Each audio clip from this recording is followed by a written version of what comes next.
Hello and welcome to today's webinar. A little housekeeping before we begin. Everyone is muted during the webinar. All webinars will be recorded and sent out to all attendees after the webinar has concluded. Tomorrow, the recorded webinar will be sent out to all participants. There will be a Q&A at the end of the presentation, but please feel free to ask questions during the webinar by clicking on the Q&A box at the bottom of your screen. Once the presentation concludes, I will ask the questions presented in the Q&A box. I may not get to everyone's questions, but we will do our best. With that being said, I would like to introduce you to Ruben Franco, President and CEO of the Orange County Hispanic Chamber of Commerce. Thank you, Edna, and thank you everybody for being on today's call. Retool, Recover, Restore Boot Camps for Your Business, sponsored by Wells Fargo. I'd like to thank Wells Fargo for sponsoring this series and sponsoring other things that we're able to do here at the Orange County Hispanic Chamber Small Business Development Center. We're able to provide you with these free services thanks to organizations like Wells Fargo, the SBA, and the state of California. So we're very pleased to be able to do this for you. We want to be here as a resource for you as well. We have over 9 centers, SBDC centers here in Orange County and the Inland Empire here to help you, with over 100 consultants here to help you as well with your business, whether it's starting a business, retooling a business, funding a business, whatever it may be. Today's seminar is exciting, but it's not the end. There's 2 other seminars or webinars as part of this series that will be coming up in October and November as well. And for all those who participate in all 3 of these webinars, you'll be getting a free membership to the Orange County Hispanic Chamber of Commerce through December 2021. So that's basically through this year and through all of next year. Like I said, we want to be a resource for you and helping you with your business. With that being said, I'd like to introduce to you and thank Manal Richa for helping put this series together. But our consultant today giving you this webinar is Yesham Erez. Yesham is just an expert with over 25 years experience and just an amazing leader of what she knows. And so she's going to give you some great information, going to make it interactive, and it'll be very fun as well, and very good for you to just participate in this call as well. So Yesham, thank you for doing this, and take it away. Thanks for having us, Ruben. Thank you so much for the introduction. Yeah, I do have quite a bit of experience on business to business as well as business to consumer space, and have been consulting. I'm a local entrepreneur, like many of you, and have been consulting for the SBDC about 1.5 years now. So in that position, we're starting to see a lot of patterns as to what works, what's happening out there, and we hope this will be really useful to you as we go through the presentation today.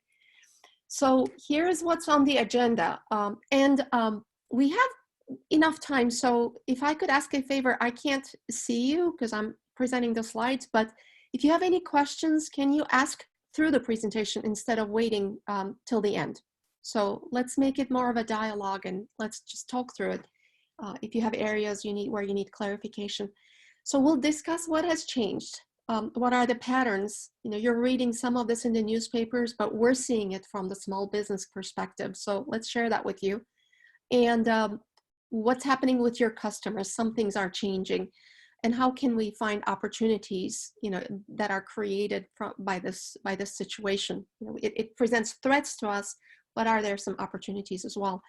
And as you probably all know, your digital footprint, meaning everything you do digitally to reach and touch that customer, to communicate with them, is actually more important now than ever before. So if we haven't been 100% in this discipline, it is time to do so now. And we will also touch upon supply chain at the end. So that's what's on the agenda. So in terms of what's happening, a lot, and we're able to see these almost in like retrospect. The more time passes, the more we're able to identify the patterns on how this has actually impacted us. But the one big takeaway that we're certain of is that most Americans are doing things differently. Their shopping behaviors have changed. First of all, they're probably not spending as much. We know that, but through the period where stores have been closed, we've been home, spending on e-commerce and big box retailers has gone up. So the Targets, the Walmarts, and Amazons, you know, and physical retailers that have been deemed essential are getting more than their fair share, you know, compared to prior to COVID, of retail purchases. So if you needed, you know, pair of shorts for the summer, it's coming, and, you know, I don't know, maybe you need some new stuff, you probably had to go to Target or order them on Amazon. That is not shopping behavior that all of us might have practiced prior when other stores were open. So things have shifted, and also shifts have occurred in spend by category. So people are spending a lot of time at home, meaning home expenditures are increasing. They need hobbies. They need things to do with family. You know, you can only do so much within four walls. So hobbies are on the up, the rise. You know, their sales are up. Health and entertainment are both up. I am sure Netflix is doing quite well right now. Travel and vehicles, like you're probably not using your car as much. A lot of people aren't. So those are down. And some of those shifts may persist beyond COVID.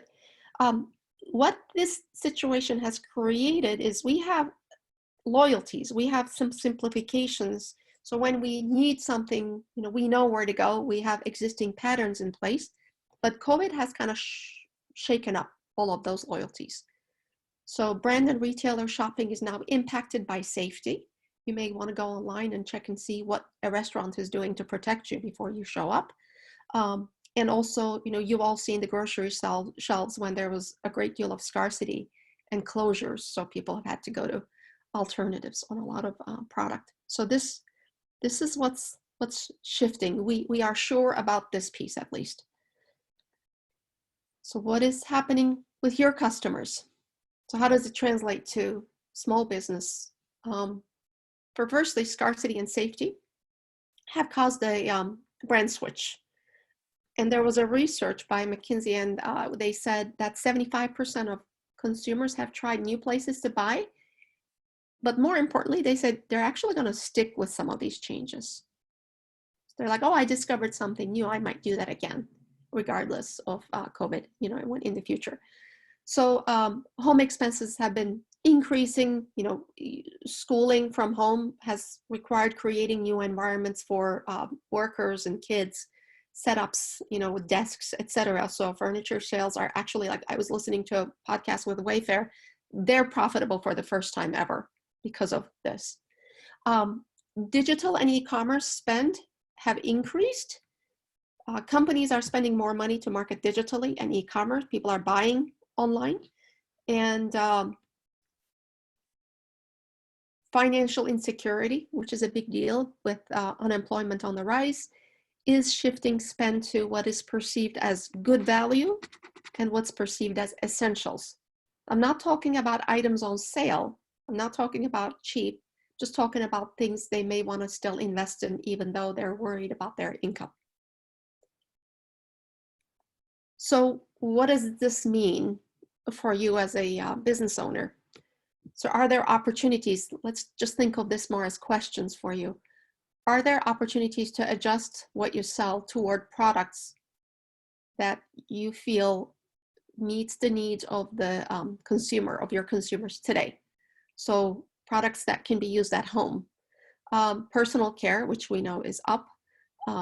Things they perceive as essential. So can you actually carry more of these items in your merchandise mix if you sell products or services, actually, right? You can think of it in the same manner. The other piece is, unless we pay a lot of attention to customer relationships, they're not able to come and visit us in brick and mortar as frequently. They may actually prioritize other sources for the service or product. So it's really important we stay front and center with our consumers. So that means understanding. We have to understand our customers. We have to know who they are. Hopefully we have a database, but we can easily show you, if you don't have a database, how to get one starting now, as you can, and how to conduct marketing and sales in a way that's a lot more touchless compared to before. Obviously, we just have to be very disciplined about our digital marketing and sales.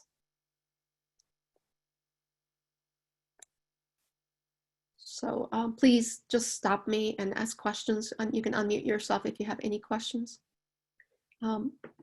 Otherwise, I'm going to go into who are your customers and what do they need now? So we've switched from the big picture to the people we're selling to. So we typically, in marketing, we typically look at your customers in these three big areas. So demographics, which is things like their age, gender, race, just how you put that down on paper, ethnicity, so that you have a particular profile. And then we look at their psychographics. So that's more things that you have to know about them through your familiarity that you cannot see. So their personality, their hobbies, interests, lifestyle, their values, really getting to know them. And then where they live, what city, neighborhoods they come from to work with you, to give you their business. Really important to keep track of all three so you really understand who you're serving. So let's give you an example. You might say, this is a very simplified version, but on the left-hand side, you might say that, let's say a hair salon, going after a young, trendy female client who's very appearance savvy and concerned, and maybe they're very active on social media, so that's where you'll find them to communicate with them. And then they probably post pictures, so they like their hair, they'll post it. And then let's say this is the main crux of your clients. And they have certain needs, so you know what their hair needs are. With COVID, you may find that a much older executive, a female with more education, more money, who uses different types of social media outlets, and is maybe not as active on social media, may be without a hairdresser for 5 months at your door saying, can you please take me in? So there's an emerging need for a new segment. The message we want to give you here is that your customers are not all one and the same.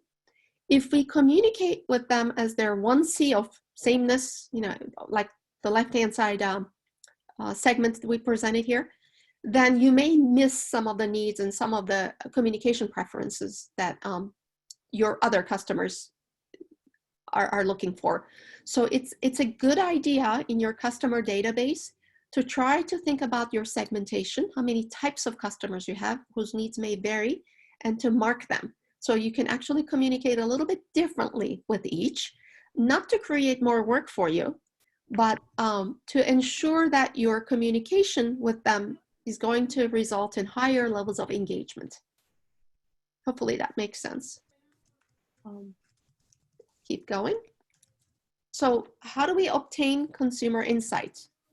They don't even come in the store, or how do I get in touch with them? Well, you can ask your customers, you can ask your employees, which is your closest proxy if you have workers at your workplace, and get ear to the ground insight.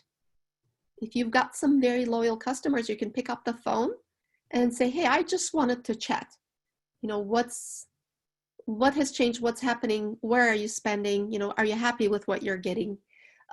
The second thing you can do is leverage surveys and social media. You can actually do surveys.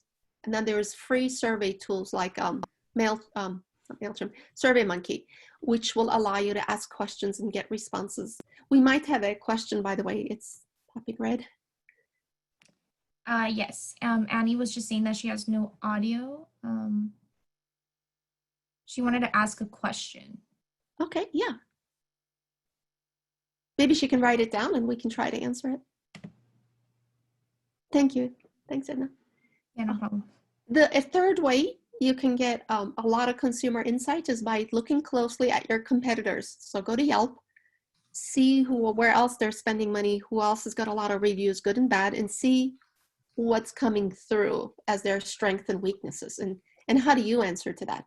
Can we attract some of those clients who weren't happy with your competition? And we gave you some questions to ask. If you can't think of any, these are very helpful things to know. How they heard about you, did you meet their expectations? Because you can make changes, right? You're looking for holes to fill here. Did you have the product they were seeking? Great ideas can come out of this question for your merchandising. And are there some other services? Maybe you're doing power washing for homes, but somebody has solar panels they needed washed and you're not currently offering them that, and why could you add it so they don't have to go to multiple places, and where else they shop. So even if it's outside of your category, if there are some things they shop for, could you bring those into your environment, on to your website, etc., and offer them as well. Okay, so this is a little bit of an eye chart, and this conical shape on the right-hand side is, I'd be curious to hear if you have heard of the term, the sales funnel. So that's what that is. If you could write yes or no in Q&A, would love it. I just want to make sure. You can think of it as a funnel where people are becoming aware of you, what you have to provide to them. And then through communication, through various types of communication, you are slowly converting them down. You're giving them comparative information, and you're satisfying their educational needs on your products and services. And hopefully a portion of the aware group will do what? We will convert and will buy from you. And we don't stop there, because if you have the type of product where you can resell them, we want to keep pushing for two things. One, to have that customer come back, get back into your pipeline for the repurchase when time comes. And then also they could be giving referrals to others. People have this need to feel smart about who they choose to give business to. So they actually would like to refer you. So you just have to ask them for it. Okay. What's important here? So this is not, unless you keep customer records, it's not going to be easy for you to manage a funnel. So you really need their names, at least their maybe phone numbers and emails. And I'd ideally want to know what they've purchased, where they live, but those are nice to have, but at least you need a record so you can actually communicate with them digitally. So what do I mean by digitally? So that could be through emails, through social, and we're going to talk about those, how you can effectively convert through the funnel using those digital tools. But more importantly, you have these names. Can you put them on an Excel, or do you have a system that handles, outbound communication and classifications for this database? And we'll talk about those systems as well. We'd like to know that if you have a system in place. If not, we'd like to suggest some. Rifle approach versus shotgun approach. So is there any segmentation in place? Meaning, in the previous example, are you talking to everyone in your database like they're the 20-year-old young person with the trend needs, or are you also considering your average of 50 years of age, more educated, higher income buyer who you also have to service? So are you talking to them a little bit differently, or are you assuming they're the same? Because segmentation will pay back in dividends right now. And very important, are you doing everything I just mentioned systematically? So not every 6 months, but hopefully every week, every 2 weeks, some sort of frequency where you're offering something in value. So they're keeping you in the radar screen. They're not unsubscribing. And then have you thought about loyalty programs at the bottom of that funnel? So we all want you to think about and use the concept of the sales funnel through this period, but digitally. So what does digital footprint mean? So we have a question from Chuck. It says, which CRMs do you like and why? Okay, we'll talk about it, but let me just throw out a couple names for you. So if you wanted something very simple, like let's say you've never done it before and you're just going to get your toes wet, something I use MailChimp for my business because it's free up to 2,000 names, and I can tag everyone and I can speak to them differently. It actually fulfills everything I want to do. And then we'll give you a bunch of names, but it just gets more sophisticated all the way to like Salesforce for very, very, custom versions of it. But MailChimp is very simple and very straightforward. And there are others in between. But if you're just starting, I really recommend MailChimp because it's free. Because I don't want you guys to pay. So what do marketers do? So through COVID, I'm sure you've sat in a lot of webinars, and people talk about websites, they talk about advertising, influencers, social, emails. I'm sure you've all heard this. So how does it all fit together, and how in the world do they expect one business owner to be able to do it all? I mean, the fact is there's a shortcut. So we'd like to share how you should approach this, because all of this is centered around the heart of your brand online, which is your website, which is really important, but everything kind of fits in, and they should not be inconsistent. They should all be consistent. And you don't have to do all of these things, by the way. You can just pick and choose, because you are one person, or maybe you have some help, which is great. But still, it's a small company, has limited resources, so we realize that. What is really important is something that you have to keep consistent through your communication touch points, and that is something we refer to as the content strategy. So let me explain what I mean by that. So first of all, we're going to select good content. What is good content?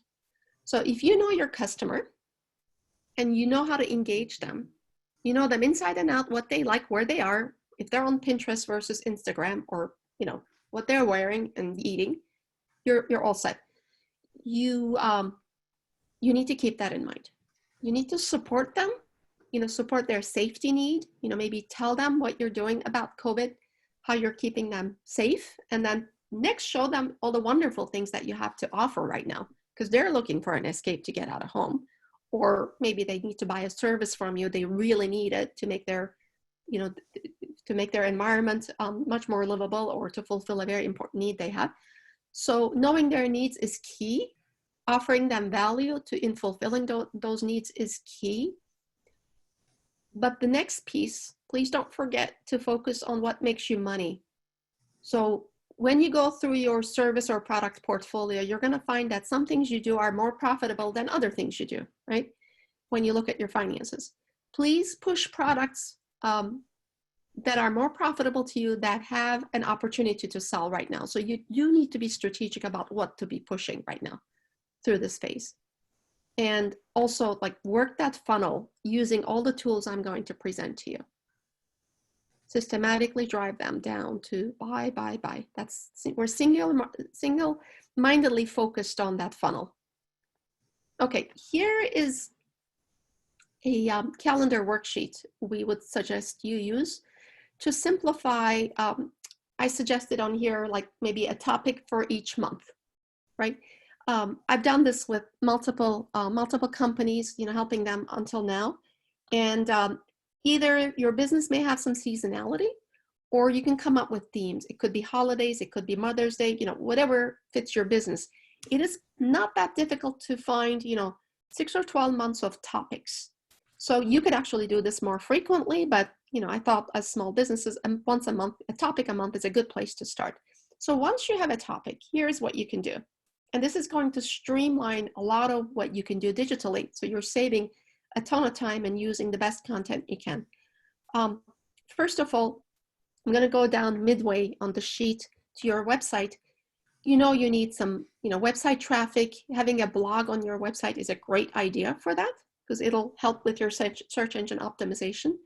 So if you could write, or have somebody write 2 paragraphs, not a lot, right, of content about that topic for each month, that would be great. You take that content, post it on the website, and then parse it out to use on your social.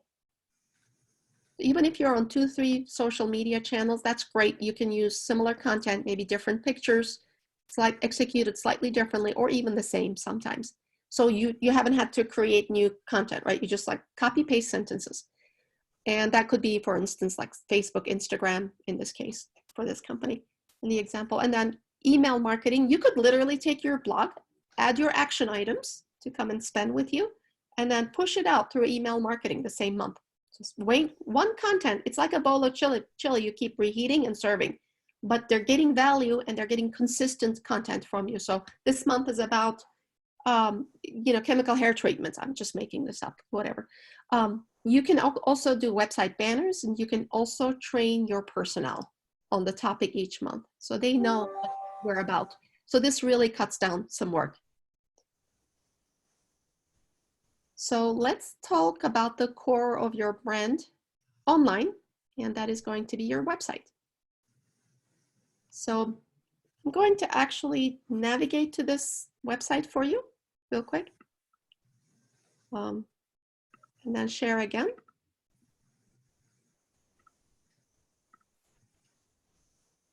Okay. This is a good example. I keep using this as an example a lot, but every time I try to find another one, they're really, they're doing a really good job with everything a company could be doing today. It is a restaurant. It's a local restaurant with a few locations. I think 3. Yeah, 3. It says 2 here, but there's a third. I thought there was a third one. So first thing you would do is select one of those, right? And then you can try to find a table, because we need to make reservations in advance right now. Very important. I'm not even scrolling down. Notice how I'm staying up. I haven't gone anywhere else. So lots of small pictures in the back. Okay, they chose not to, position any food on this to really attract attention to the calls to action. A call to action is like determining the location, ordering online, order delivery, right? We can be doing one of those things, or reserving. So that's a very strong call to action. If I want more, I can open up the menu, which is this hamburger bar. They're really well done. And then I could get gift cards, which is a very big trend right now with COVID. And then we can contact them. We can look at their menus in advance before we go, so we can make our selection, because they're going to only give us a limited amount of time to sit there and eat outside, of course. But the whole point is all of this is above the fold. So now I'm going to scroll down, and you can see it looks like a restaurant website. Okay, I hope you guys aren't hungry. So everything else is there. I'm going to shift over to another website that is now someone who sells, it's not a service, it's not a restaurant, it's actually the Anaheim Team Store, which is an e-commerce site. So they're actually doing a really good job of displaying their merchandise and making it really fine and select items. And the main categories are very clearly displayed, and you can see that you can log in, register, and contact them. So it's just really well identified and streamlined. And then sale items are right there. So you can each get to this level, at least if you feel like your website is not doing what it should do for you. This is not a difficult thing to create. And you're seeing the Happy Labor Day today only. Here you go. They have pop-ups as well, which is great. I'm going to go back to our presentation. Yes.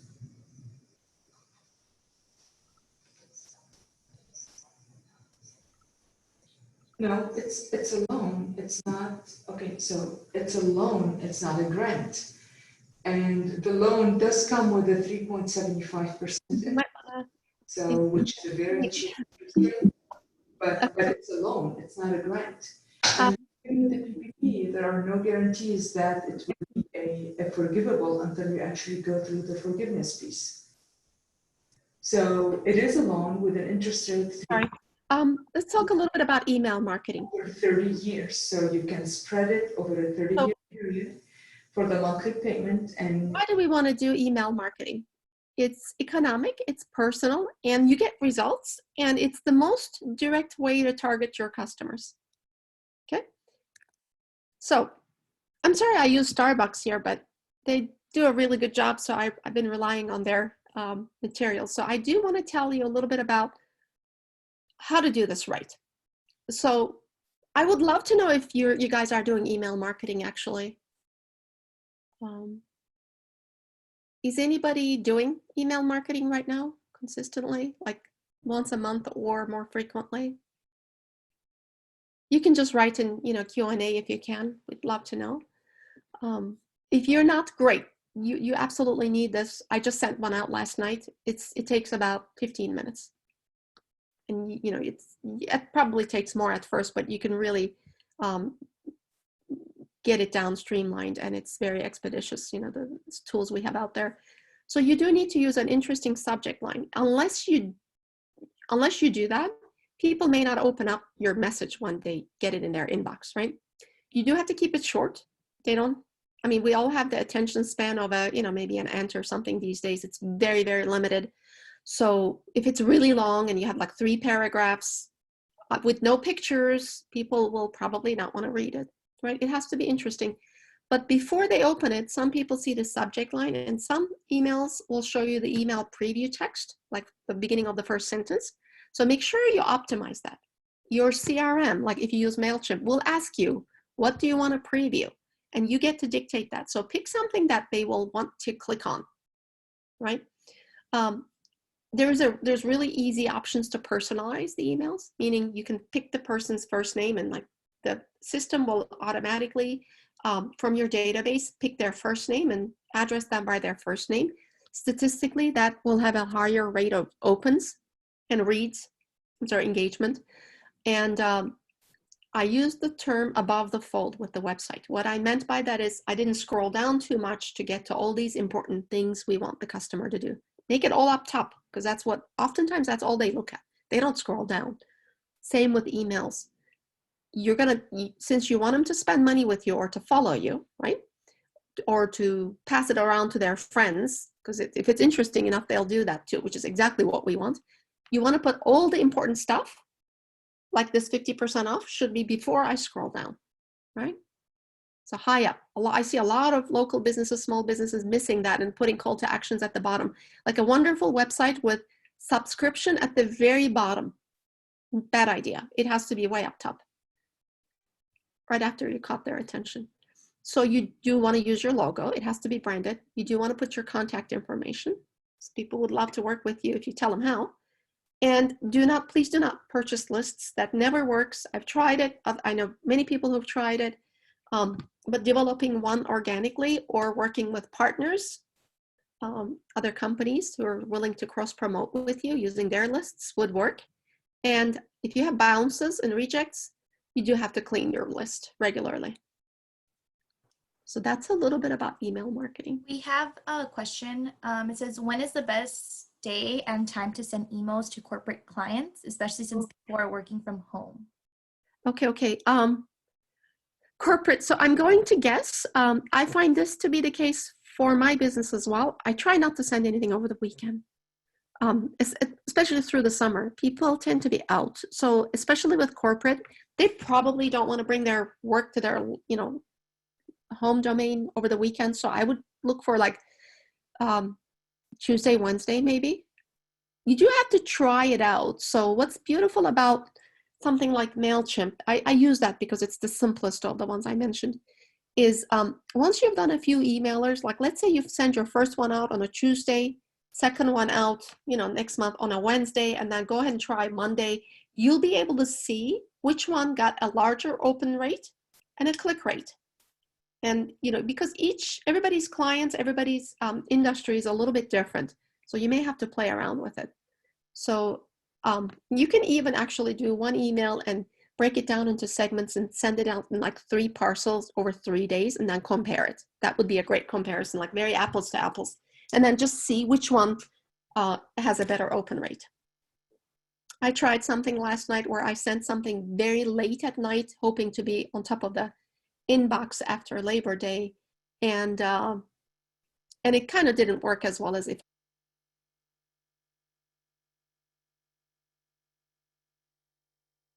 that's what you have right now with digital. It's all about test and learn, which means you do want to track your results and take a look at your matrix. Okay, here's the famous sheet I mentioned. So here's MailChimp in the middle. There is Send in blue, there's Drip. Constant Contact is super popular. It's not going to be free like MailChimp, but it's a little bit more sophisticated, allows you to do more elaborate templates in sending email out. And by the way, MailChimp has a paid version also, so that's better than the basic version.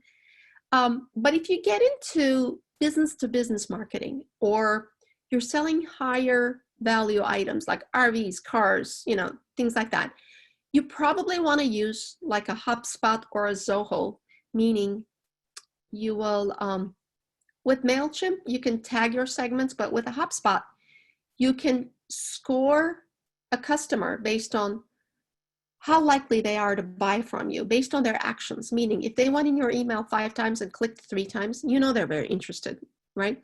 So HubSpot will automatically, you could set it up in a way, it actually ranks that customer higher in their qualification criteria.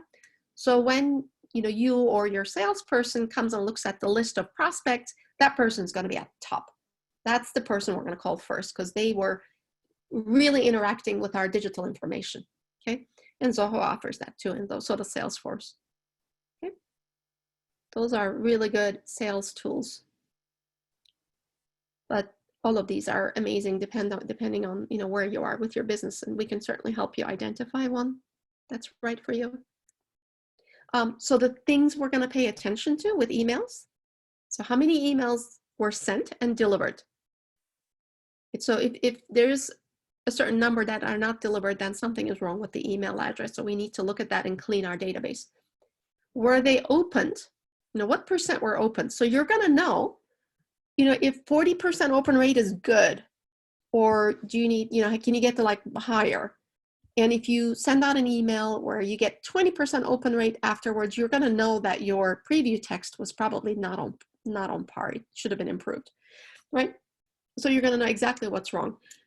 Once they open it, then we want to look at the click-through rate, meaning you do have a call to action on that page. In Starbucks's case, it was the 50% off. So what percent clicked on there? They know, they track it. And if it's a high number, we know it worked. So you can also track how many leads were generated from that action. Okay, and those are the key performance indicators of email marketing. So don't do it by accident. Don't succeed by accident. Just learn from each mailer. And that way we can keep improving it because we're all learning. That's my message here. So let's move on to social media. Goodness, there are so many of them, right? So many channels. You may be using some personally. I'm sure some of you will have these channels set up for your business. If you don't, please consider doing so, because you do it organically, they're free. They're free. You don't have to pay Facebook. You don't have to pay Instagram. If you do it right, you'll still get a value and it doesn't cost you anything. So that's great. Some of them really allow you to target to your clients. I do advertise on social. It works. It actually works really well. And then when I get leads, I ask them, so how'd you hear about us? And a good portion of them will say, I saw you on Instagram. And then I wanted to reach out to see if you guys can help me. It's great. Your targeted engagement will help generate website and brick and mortar traffic both, if you have a brick and mortar location, right? You can talk about your promotions, you can offer a lot of value, but you can be very targeted in your outreach, especially with paid advertising. You can target by age, by location, by interest, all of the customer criteria we reviewed. And then people will search for you online. So you get the opportunity to control what they see when they do a search on your brand, on your business. So if your Facebook page is coming up and you control that, I like that. It's not someone else's review of you, right? That's better. So definitely do those channels. Did you know that, well, you probably do, I hope, but you can use your social channels as a customer service tool. People often, instead of calling or emailing you, they will tweet you or Facebook Messenger you. So it's a great opportunity to service the customers and to engage them, to get them to come in and spend. And also you can generate product feedback. If you have a great selling item, and if you have several hundred people who are following you, ask them what they think about the item and then get some feedback. Or if you're not sure about an item and you'd like to carry it, ask them. Should we offer this service? Nobody will know as well as your followers. So use that to your advantage. So many platforms out there, channels out there. Which ones should I use? Well, that really depends on your business. So if you have a business to business item or service, you probably need to be on LinkedIn.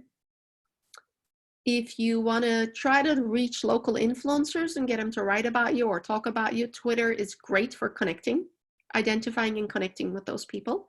If you have something that translates extremely well to video, obviously YouTube and TikTok. Although TikTok is new, but people are effectively using it already, some of them. There are also very image-based platforms. So if you're in the food business, fashion business, any type of personal service, Instagram is great. And Pinterest is very, very interesting because 83% of people who use Pinterest are women. So if you're selling to women, it is a very targeted site. And it's also great for your website search for a variety of reasons. Yep. Because I'm actually going to tell you, so if you post anything on Facebook, on Instagram, you can't even find it yourself the next day. It's just buried deep down in the, in the messages. But on Pinterest, it doesn't go anywhere. So you can have people repinning it, like actually pinning it 6 months later. And every time they do, there's more traffic generated to your website because it should be an image from your website ideally. So it's a great SEO platform. So few people know that, and it's really useful for your website. So when we talk about social, there's also the difference between paid and organic. So just to clarify which one is which, some people already follow you, so you could post like the left-hand side example here and people will see it. And on the other hand, you can actually pay to be seen by people who are not currently following you. It could be the friends of your followers. It could be your followers network. It could be a lookalike audience where Facebook will go find an audience that resembles your followers, but you do pay for those. So what is earned media? So you're gonna be able to put a lot of great content about your product, services, information on your channel. But when someone else talks about you, a fan goes and buys a product and loves it and puts a picture. I mean, we've all done that, right? We're happy with a product and maybe we're proud of our new sneakers or whatever. We'll put a picture up on our social feed and tag you. That speaks volumes because that is an authentic endorsement. So you do want to encourage your customers to do that. You can even incent it with a program, say, tag us, get your next one free. That is a huge digital boost. So here's more on paid media examples. Paid does expand awareness. It does help target. It does help convert. But again, as we discussed in email marketing, you can test and learn. Don't spend a lot of money, but spend a little bit and just see what works for you and do more of that. So it's all about test and learn in paid advertising on social.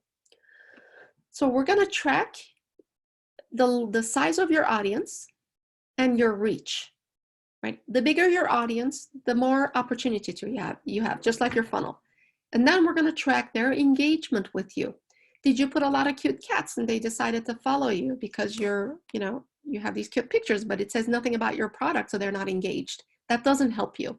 So they really authentically need to be engaged with the industry you're playing in or the type of products and services that you offer. Are they clicking on your offers? And are they making conversation? Are they clicking? That's the third thing. Moving down the funnel, the last piece is, are your leads coming from social? Are they seeing you there? If you are, your social is working. Bear in mind, a single prospect needs to potentially interact with you in various ways to drive to a sale. So don't think of these digital tools as something that works in itself. Actually, they actually all work together, intertwined. So this may be a customer who's been to your retail or e-commerce site and now following you on social. You may not see them convert through social, but they may actually just pop up on your e-commerce site and buy because they were also on your social. So you may not be able to track it, but these things help each other out. Same with your emails.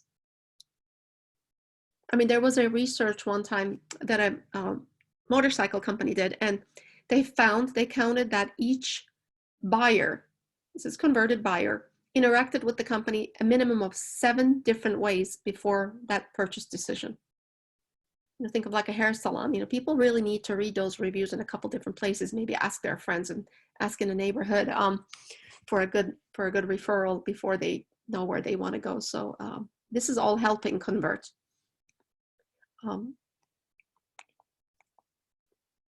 Let's talk. I see a red blurb in where it says more. I didn't know if there was another question. So maybe not. Okay, okay. Let me just go back to this and ask you, are there any of you who are not using social media right now? You can just write in the Q&A if you don't want to unmute yourselves. Or let me ask it differently. Are there any of you who think your social use could be improved? And did you hear anything that might lead you to do things a little bit differently after the webinar? Maybe you can give us feedback later. If not now, we'd love to hear that.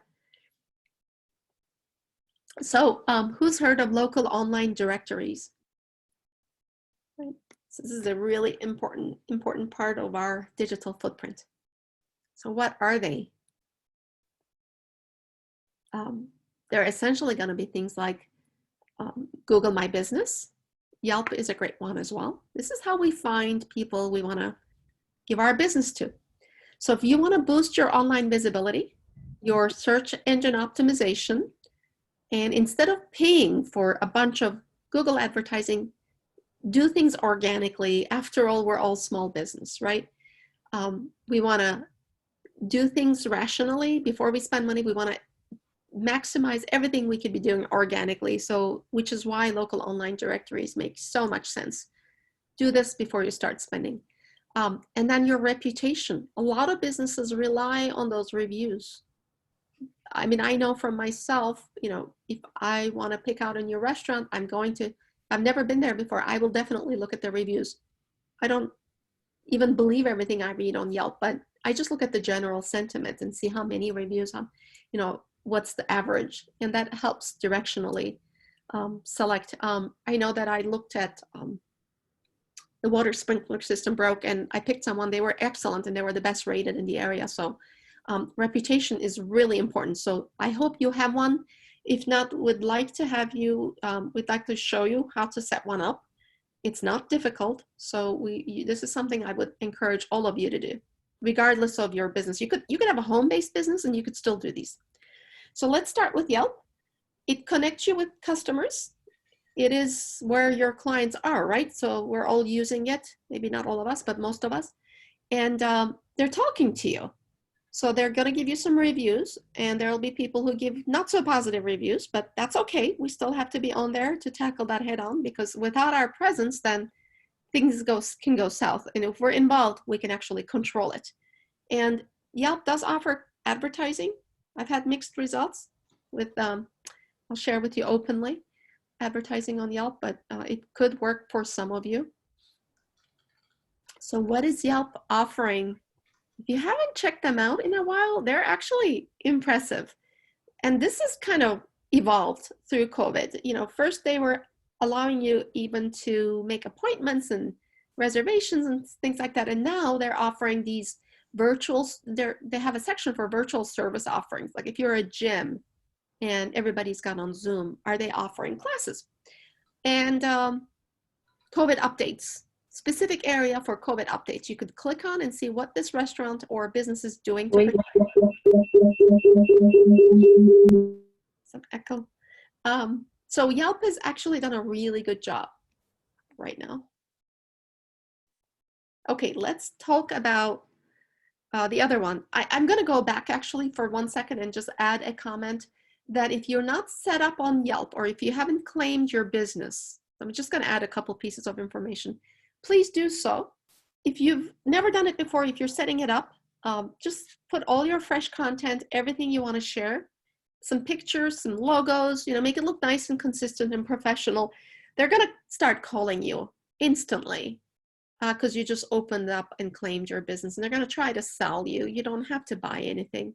Just steer reviews that way and just start collecting positive reviews. And if you get one from someone who wasn't as thrilled about their service or something, just thank them for the feedback, because you're like under scrutiny of the entire universe, you know, with local eyes on you on the Yelp page. Just be very positive, never picking fights. It would be great to reach out to that customer, you know, personally, ask for their information, try to do it right and make it go away.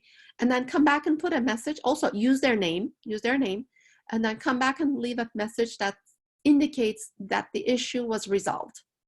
on Yelp, because that's what people will see. So obviously when you do resolve it, leave that message, but try to resolve it in one way or another. Okay.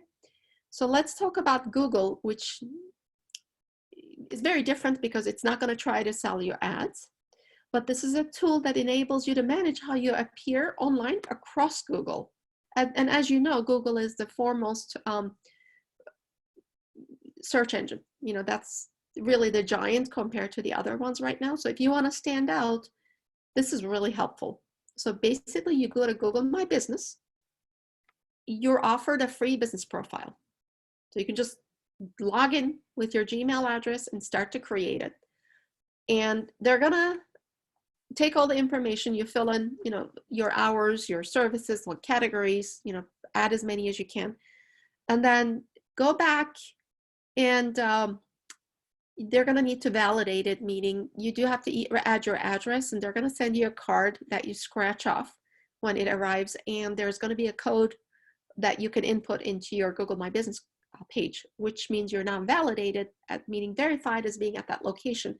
So then you can hide your address, so nobody needs to see that you're working out of your home, which is great. A lot of people ask that. So no, you don't have to tell anybody you work out of home, but you'll be on Google from then on. The address is necessary just to send you that validation card. Once you create this, keep it fresh. You know, don't just leave it there for 2 years without touching it, please. Definitely touch it. Maybe if you have a blog, remember that blog we talked about? You could also throw a copy of it on here, okay? So this is gonna help you show up more frequently on local searches, right? And local pack listings with a little pin, like you see on the Cal State Fullerton Irvine Center, that red pin on the right. So it's gonna help you drive customer engagement across Google search and maps. So this is an amazing thing to do. Furthermore, if there's anybody here who hasn't created a website and is thinking now, okay, how am I going to do that? Yeah, please, let's talk about it. And definitely you need a website. But Google Business actually offers a one-page free website. So it's better than having nothing in place. I would just go ahead and set that up. It's super easy. You could probably do it in 1 hour. And then you can take your time to develop a more complex website, let's say with e-commerce and whatnot. It's a really good idea to be on Google Business. I feel like I'm advertising it, but there's no catch, and they're not trying to sell you. So we should take advantage of it. So I'm going to kind of slowly transition into this area that's very important, that's adjacent, not within marketing. But can I just stop and just discuss marketing, because there might have been questions that we can address until now? Can we do that?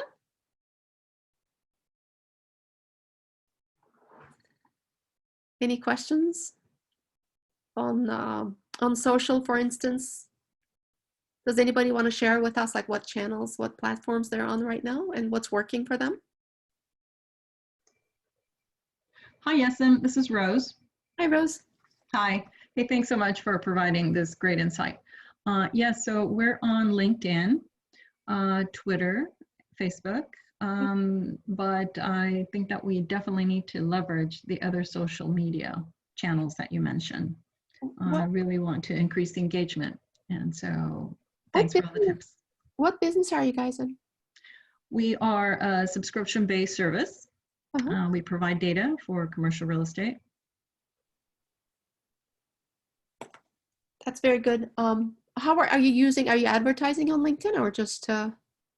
We're not advertising on LinkedIn. We have a business page on LinkedIn. Yeah. And so we have content quite frequently during the week. And so we reshare a lot of industry information that goes on. We have holiday messaging, and we also have a blog on our website. So yeah, I think we have a good basis. We just need to increase and be able to leverage all the different platforms. It sounds that way, but it sounds to me generally like you have the right platforms identified. And if you're a small business, sometimes it is difficult to manage like 4 or 5 across. So 3 is not a bad number. And if you have anything like video driven, you might consider something like YouTube that you can through all the channels too. But so it sounds like you've got a lot of material to support to position you as a subject matter expert, right? As a company. Right. Like, Yes. yeah, it sounds like Very you guys are doing a really good job to me. Oh, thanks. Great. Yeah, we continue to explore different options to get more visibility. That's great. Thank you, Rose. Is there anyone else who wants to share what they're doing? There is a question. It says, do you have any advice for advertising with influencers on Instagram, YouTube, etc.? Yeah, depends on the type of business. If they could write down what business they're in, this is something we encounter a lot. I've seen companies have mixed success with influencers. Everybody wants to work with influencers because they think if such and such actually shows their product on their Instagram page, sales will explode. Doesn't always map out, and there are different levels of influencers. There are influencers that charge $10,000 per post. I'll tell you, it's a Huda Beauty. I was doing research on how much they charge. It's for makeup products, and extremely expensive, to local outfits or people with like several hundred to several thousand followers that are more local. So if you have a local service or business, you may look for more for micro influencers in your category by, searching through hashtags. And sometimes those people will prepare posts for you. You can have an agreement with them as to how many posts, and maybe you can just give them product. And I've seen, mixed results, but it really depends on what category you play in as well. So it's definitely not bad. It can be tried out, especially if you meet with the right influencers. It's a great idea to include them in the mix to see if they can push you, but it doesn't always work. So you just have to be careful.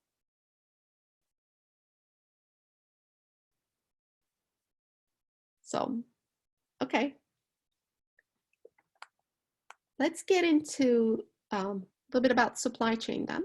And then if you have more marketing questions, please just keep those coming. So what is the supply chain? So it's actually everything. It's not just the ship that's bringing any product from China or Mexico or, from the East Coast or West Coast, wherever it's produced. It's a lot more than that. It is a huge cycle that spans from your material supplier to the manufacturer of the products that you sell, to their distributor. So you may be buying them from the distributor or the manufacturer, right?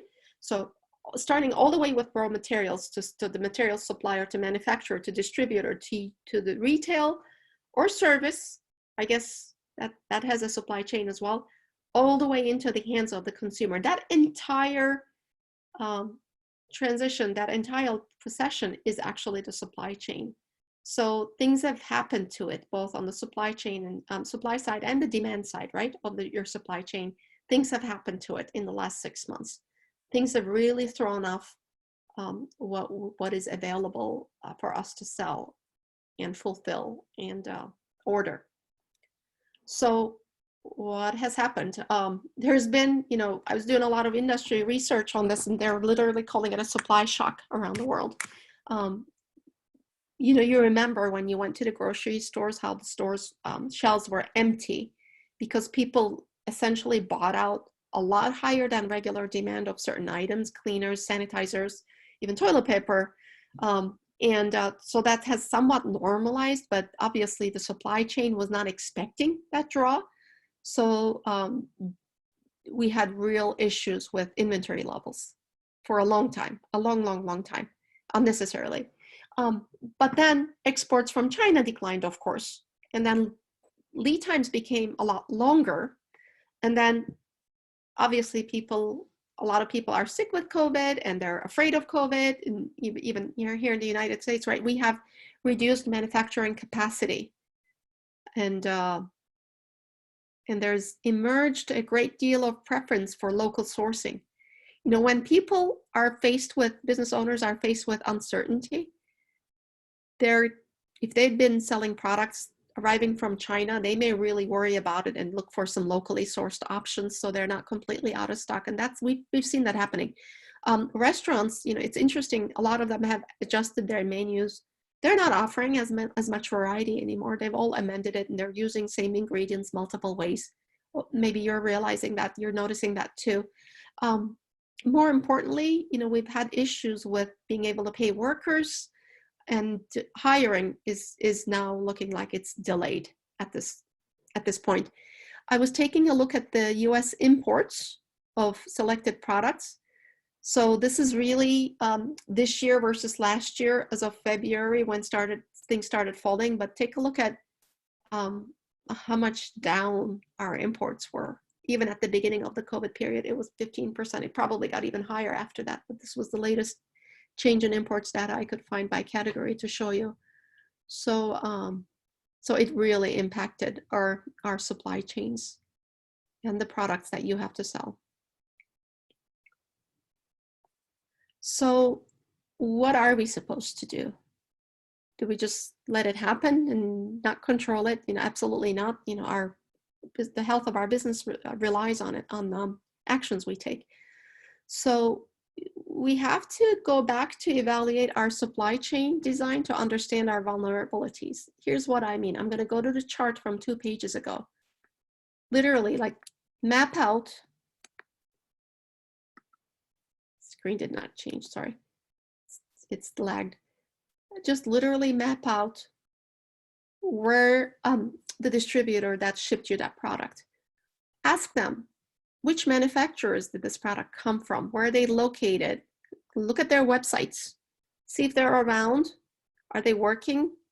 You can find all this information out. What raw materials, what material suppliers are they relying on? You know, so you can, if it's really important, you can actually look at the cycle to be prepared. One piece of literature I was reading was suggesting if you have a corporate relationship with like FedEx, UPS, you could, you know, really become friends with your rep and ask them, you know, what is shipping situation looking like? Right? Are there some issues ahead and are they, you know, or is everything smooth? They're going to probably be able to give you a heads up if you're if they're anticipating issues. So talk to your shippers, talk to your service providers who get you product. But more importantly, if you can make out a clean map on a piece of paper or digitally, right, on your computer, as to exactly how many hands are touching it, you're going to have a real clear picture of the risks involved. So you can at least collect data to see how you might be able to mitigate those risks. I hope that makes sense. So map it out so that it's in the first place, it's transparent to you before anyone else. The second piece is when you identify risks on that map, build in what we call redundancies. So you've probably all heard this phrase, but what it means is like, if you have a Chinese supplier and you have a great product that was a hot seller for you, a redundancy would mean, you know, maybe to carrying, you know, multiple varieties of that now, and maybe sourcing it from more close by, maybe in the United States somewhere. It may be more expensive, maybe slightly different, but that's probably okay. Have additional SKUs, selling units present, because you do not want to, oftentimes, basically running out of stock is a bigger business risk. That's just lost sales to you. So we really don't want that. But there is a way to control and manage this, you know, and there's some preventative work that you can be doing. And applying risk management practices is always a good idea. So we would really suggest that you are proactive. Just don't, you know, hide your head and try to just work with what you're given. Identify and manage those vulnerabilities before they hit you. The last piece of advice on how to manage your supply chain risk is, this is really about your customers at the end of the day and what they're looking for. But before you get to your customers, how are we treating the employees? Are we empowering them to make decisions, you know, help you find all this data out, help you identify risks, you know, keep them at the table to help us manage as workers? And then one step removed from that, we probably need to approach our suppliers as partners through this phase as well. And I hope that makes sense. So we wanted to include a supply chain checklist. So let's just go through some questions here for you to think about. And you could essentially answer these yes or no, and then identify what it is we need to do to deal with it. Are you viewing your supply chain as a strategic asset? So yeah, we talked about marketing. We talked about your digitization, how your digital footprint is important, how important it is to really get to know the customers in the first place and to use CRM tools to try to properly position them and sell them through your funnel. But supply chain is a very key area as we deal with COVID and what that has created, the impact it's created on our businesses today. So supply chain is a very important topic to tackle for you. Are you evaluating your supply chain like I described? Right? It's not just a purchase and delivery mechanism. It's a lot more than that. Are you buying for less? You know, are you using global or multiple resources? Some of them might be local in this case through, you know, having built redundancies in. And are you buying better products, you know, maybe better value overall? And more importantly, are you being analytical and diligent about your supplier selection process? So where they're located, how long they've been in business, you know, what's their criteria, and what type of risk they pose to your business, you know, all the way back to the supplier. You probably need to put some of the criteria on paper, develop some of the criteria at first, you know, what you're going to look at, and then capture that data, and then evaluate, and then see if any of the suppliers are actually more risky than other ones. This is the time to go through that exercise. Are you measuring their timeliness, their delivery, you know, their quality, returns? Please do, because some of the matrix might have been impacted by COVID, and you're going to all operate on smaller margins. We all are right now. So you really don't want to lose sight of one supplier that's causing most of your returns, because we're not tracking where that, you know, where those returns came from, and we're continuing to work with that supplier, and we're going to lose out at the end. So you can't afford that right now, right? Are you staffing the right people? And we talked about how important people are in our cycle.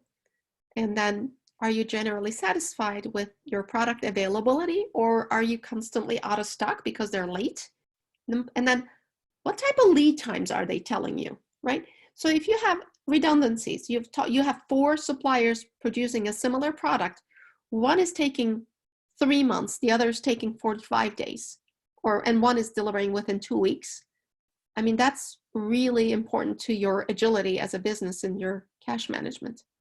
So these things, you know, prior to COVID, we may have had a little bit more leeway in tolerance for the type of products that we love to carry. But right now we have to be diligent for sake of our bottom line and our margins. Hopefully that makes sense. So I'm actually at the end, and there was a lot of marketing information in there too. So I don't know if there's other questions. We can stay and answer those.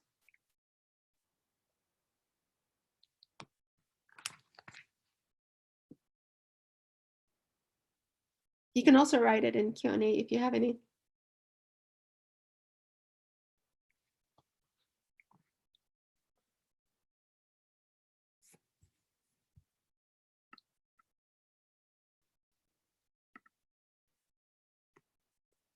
Not hearing any questions. Okay. Okay, just know, so you know that if there's any aspect of this you'd like to get some help on, you know, you can always call us. We're here for you. Yes, are you part of the SBDC? I am, yes. Okay, fantastic. Thanks for asking. Yes, so perhaps we can schedule a call or a Zoom later on. Sure. Thank you. Sure. Thanks, Rose. Other calls, I mean, like the website area, I went through very quickly. You might have had questions there. I showed a couple examples, but we can, oh, okay, good. Chuck has a question. Can you go over the Google business with the address that can be used? Okay, yeah, let's do that. I'm gonna go back to,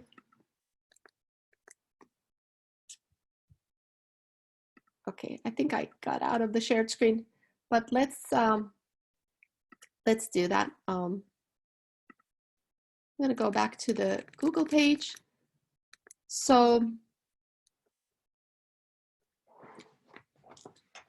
here's what you do. You go to Google My Business. Here you go. This is the URL. Chuck, if you want to just take a picture of it or write it down, or just literally just Google My Business. And it will require that you have a Gmail account to start this. And it's going to ask you for your, I just helped the company out on Friday of last week. So let me walk you through. It'll say, what industry are you in? So, and it has its own classification. The trick there is to, throw in as much as you can. It will ask your address, where you're operating, because it needs to validate you, meaning it needs to validate that you're actually present at that address and that you're a business. So it's not going to go into state records and check and see. So you could have, you could be setting something up and it could be a new business and you can still go ahead with this page. So this is something Google is doing, nothing to do with your business records, essentially. They're not going to look at that. So your address, your hours, what kind of service you provide, but it's going to require you to select some of their predetermined stuff. And then it'll give you a chance to fill in descriptions of the service and the products. Okay.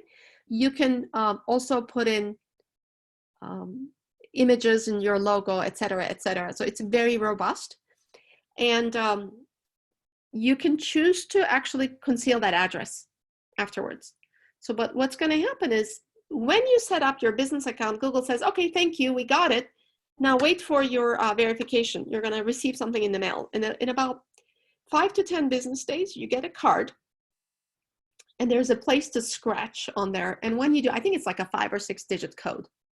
You can't miss it. It's going to arrive and then you scratch it.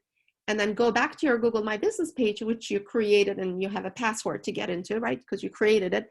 And then you put that code in. And from that moment on, Google has matched your business with that address. So it's validated you. So they're going to actually push you and make you public. Hopefully that makes sense, which is great. And then you can just conceal your business address. So if it's home, you don't have to display it. If it's not, I would absolutely display it because you want people to be able to find it. Like when I put in escape rooms, Anaheim, it'll show you the 5 sites, right? And then it'll, just like the example I'm showing here on the right-hand side, that is a great lead generator. So you absolutely don't want to be deprived of that. I don't know if that helps. But a good question. So if you don't have Google My Business, the participants here, I'm hoping you go do that first thing.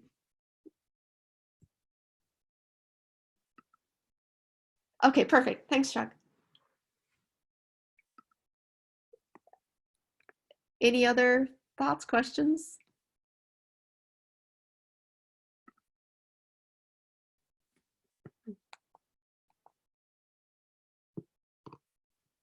Okay.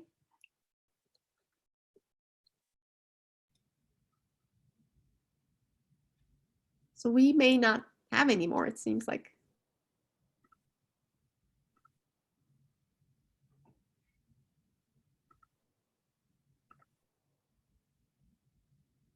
Okay.